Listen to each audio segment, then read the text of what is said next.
We now come to the final item on this power-packed agenda, no pun intended there.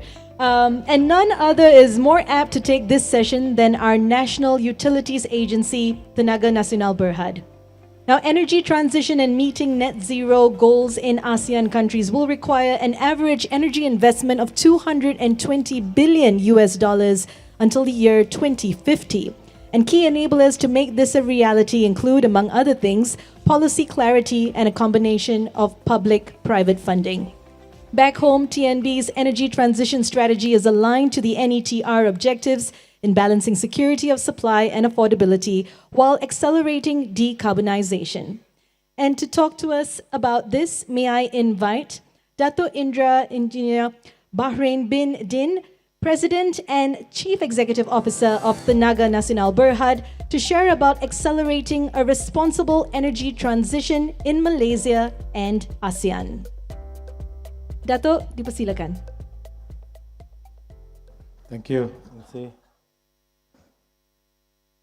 Assalamualaikum, very good evening. YB Tuan Rafizi, Minister of Economy. My minister just left, NERCC.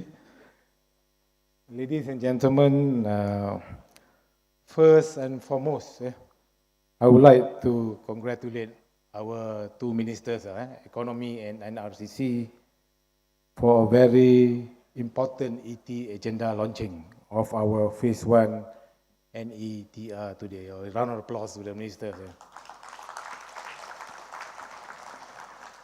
Tenaga indeed is very encouraged by the commitment from government in pursuing sustainability as one of the country's main agenda and as an engine of growth, maybe. And we are fully aware that Tenaga National Grid is key to facilitating this transition. You mentioned it a few times this morning, and ST Chairman also mentioned this a few times. Fully aware of that, and therefore allow me today to share some thoughts on this, on how Tenaga Nasional will support the ET agenda, and how we will be pursuing this through interconnection of the region, and this being the key enablers perceived for ASEAN decarbonization agenda. As you can see, as ASEAN transition towards net zero, electricity demand is expected to see growth of almost 3 times in Malaysia and 5 times in ASEAN region by 2050. That's quite a huge increase. And the most challenging part is that this demand is expected to be served through clean energy. While Tenaga would like to see a rapid transition, we are also mindful that ASEAN nations, including Malaysia, face the challenge of balancing the energy trilemma as shown there: affordability, sustainability, as well as security of supply. As not every country has the matching sets of solutions to achieve this balancing act.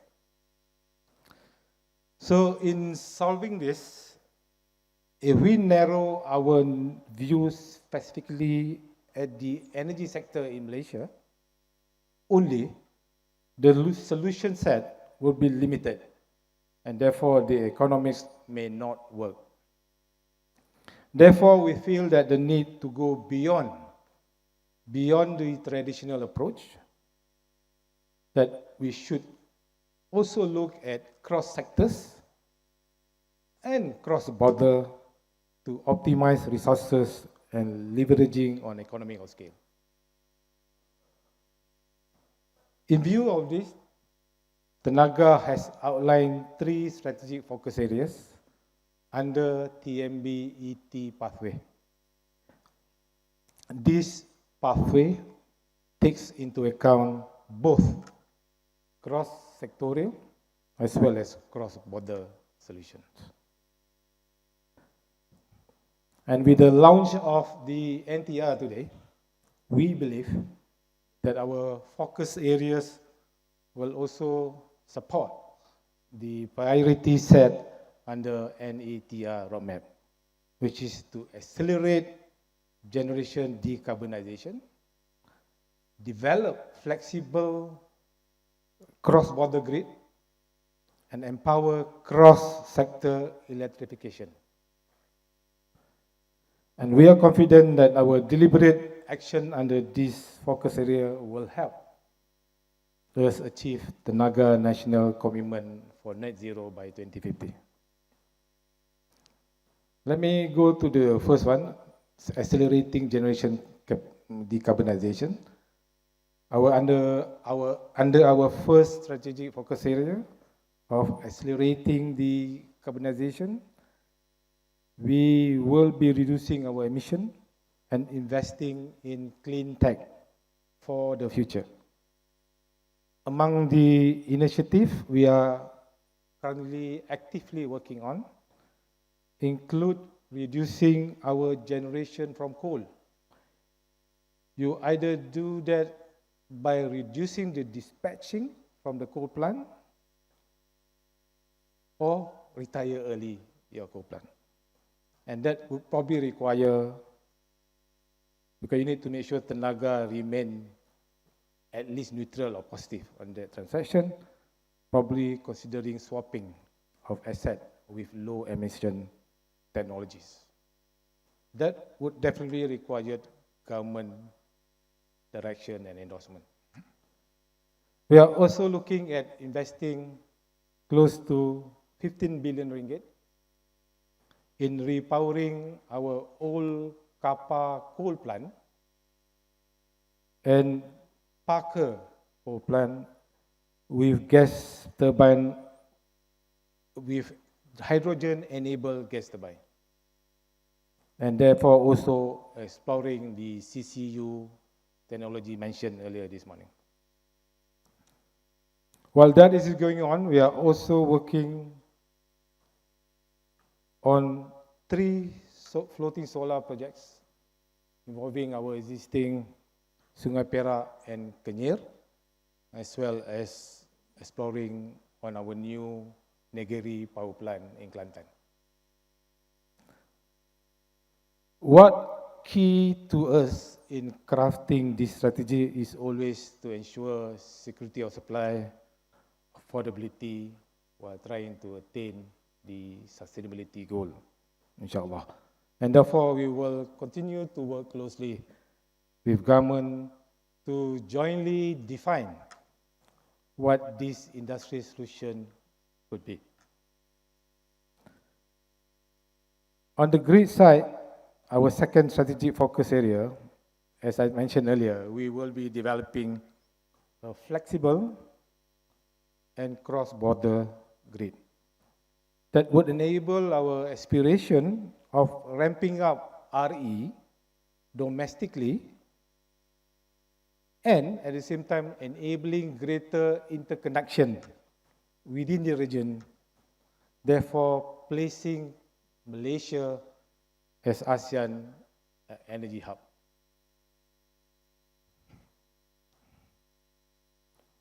Our current grid system performance is world-class, 0.18 second minutes. However, we take cognition of the fact that the ET will bring new challenge. And in facilitating this transition, further upgrades are necessary. And in our early estimation, we expect to spend close to RM 35 billion over the next 6 years up to 2030 to strengthen our grid,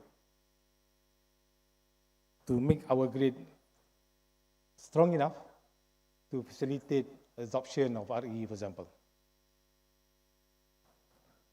In structuring this cost to reduce its impact, Tenaga is also exploring many options, including potentially recovering this investment through differentiated value-based pricing tariff. For example, introducing premium for RE exports or green program for pro-consumer. Beyond our shores, beyond Malaysia, RE will also be critical in ASEAN decarbonization. Due to its intermittent nature of RE, that it will require resource sharing to meet the dynamic balancing of supply demand between countries within the region. I think you're fully aware that no country can achieve its net zero aspiration alone. Therefore, building a strong 22 gigawatt ASEAN grid interconnection in Tenaga view is very critical to allow us to balance this energy trilemma.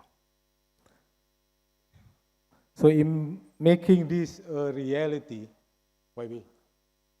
TMB has been actively working with our neighbors in Singapore, Thailand, and Indonesia to form a strong support for this quite old initiative. Actually, Asian Grid is as old as 20 years old, but we need it now more than ever before. Sure.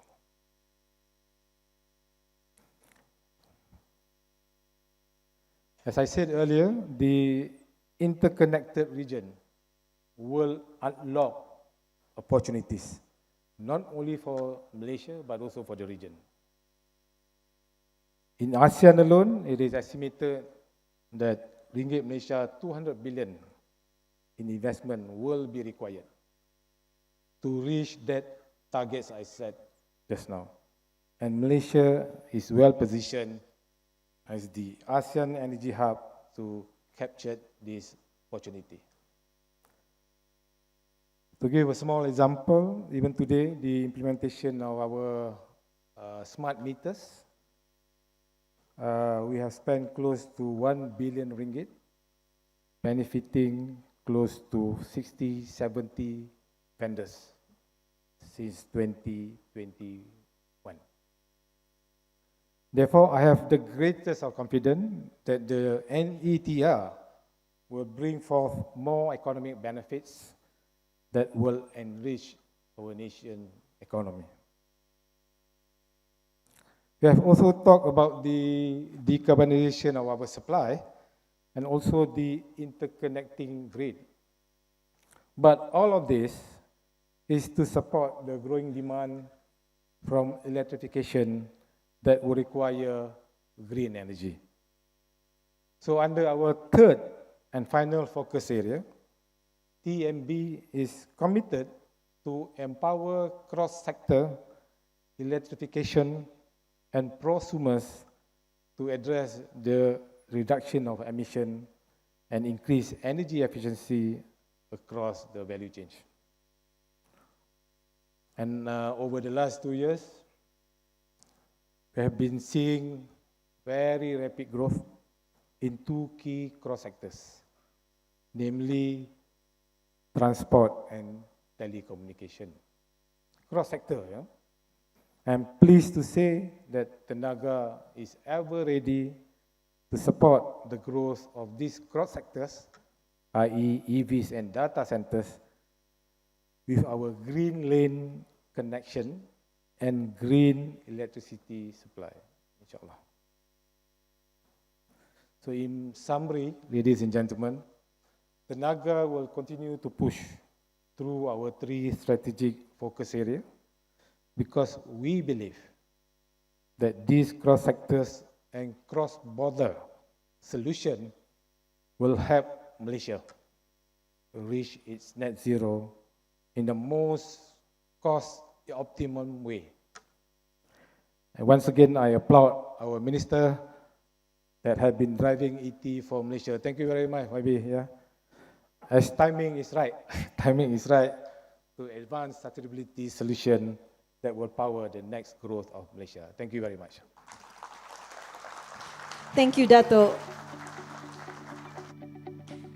And that, ladies and gentlemen, concludes this installment of Invest Malaysia 2023, which featured the launch of the National Energy Transition Roadmap and its flagship catalyst projects and initiatives. On behalf of Bursa Malaysia, Maybank, and CLSA, thank you, corporate leaders, distinguished guests, and members of the media for joining us today and making this event a success.